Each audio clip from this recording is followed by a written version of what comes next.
Masya Allah, inilah lokasi keberadaan para nabi Allah yang masih hidup di bumi hingga sekarang.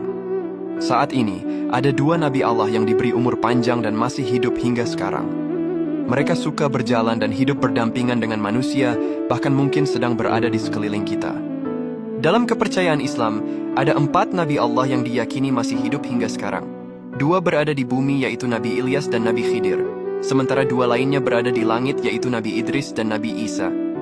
Beberapa riwayat menyebutkan bahwa Nabi Ilyas tidak dicabut nyawanya dan masih hidup hingga sekarang karena ketaatannya yang luar biasa kepada Allah. Ada juga yang mengatakan bahwa diberi hidup abadi karena permohonannya kepada Allah agar tidak berhenti berzikir. Saat ini Nabi Ilyas suka berkeliling di sekitar gunung-gunung sambil memberi petunjuk kepada orang-orang yang tersesat di gunung-gunung. Nabi Ilyas juga senantiasa melanggengkan zikir kepada Allah Subhanahu wa Ta'ala.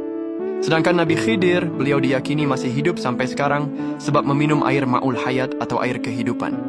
Menurut kepercayaan Islam, air ini adalah mata air ajaib yang memberikan umur panjang hingga hari kiamat bagi siapa saja yang berhasil meminumnya. Dalam berbagai kisah, Nabi Khidir digambarkan memiliki kemampuan luar biasa, termasuk kemampuan berjalan secepat kilat dan berpindah tempat dengan mudah.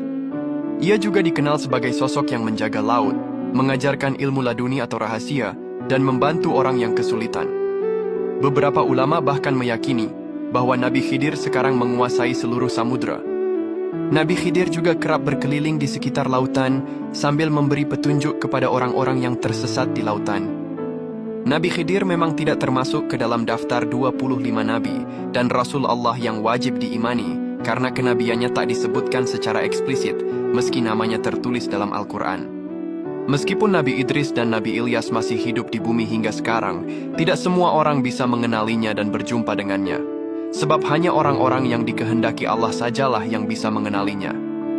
Kemudian Nabi Idris, beliau adalah Nabi Allah yang diyakini masih hidup karena kisah pertemuannya dengan malaikat Israel dan keinginannya untuk tinggal di surga. Beberapa ulama menafsirkan bahwa beliau diangkat ke langit dengan ruh dan jasadnya, sehingga ia masih hidup secara lahir dan batin. Atas seizin Allah, Nabi Idris alaihi salam diperbolehkan oleh Allah Subhanahu wa Ta'ala untuk tetap tinggal di surga keempat tanpa menunggu datangnya hari kiamat. Kemudian Nabi Isa, beliau adalah Nabi Allah yang juga masih hidup hingga saat ini. Dahulu, ketika orang-orang kafir Bani Israel berniat membunuh Nabi Isa, Allah lantas menyelamatkan Nabi Isa dengan mengangkatnya ke langit kedua. Nabi Isa nantinya akan diturunkan kembali ke bumi menjelang hari kiamat untuk menghabisi Dajjal. Allahumma salli ala Sayyidina Muhammad.